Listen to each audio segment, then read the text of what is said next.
Assalamualaikum dan salam sejahtera, salam Malaysia Madani, salam Gombak on top dan salam sebaru memburu kegemilangan. Saya Nur Kisna Batrisha dari Dreamcatcher Sebaru. Pada hari ini sedang berlangsungnya program kesedaran keselamatan jalan raya daerah Gombak di SMK Bandar Baru, Sungai Buloh.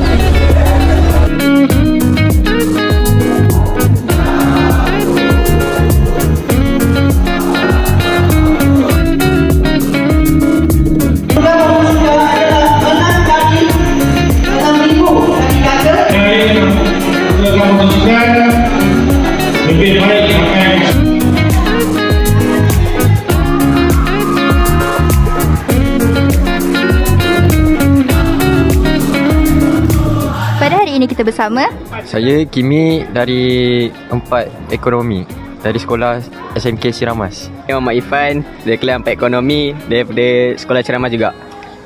Saya Cikgu Nik Hushaimi dari SMK Siramas. Nama saya Takif dari sekolah Siramas. Soalan pertama, apakah perasaan anda terlibat dengan program pada hari ini? Perasaan saya amat berbangga sebab saya terpilih untuk ke program ini, memberi kesedaran kepada saya dan orang lain.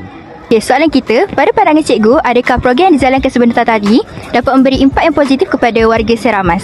Baik, terima kasih.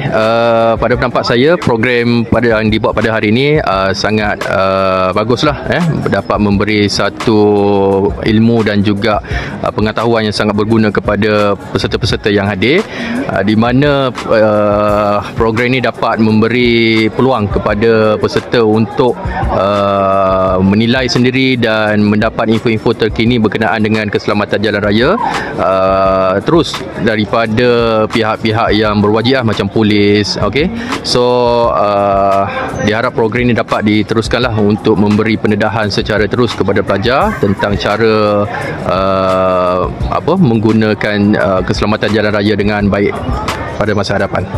Terima kasih cikgu. Adakah anda rasa program ini patut diteruskan dan berikan sebab anda? Ya, program ini patut diteruskan untuk mencegah kemalangan di jalan raya dan untuk mencegah merempet-merempet di luar sana. Terima kasih.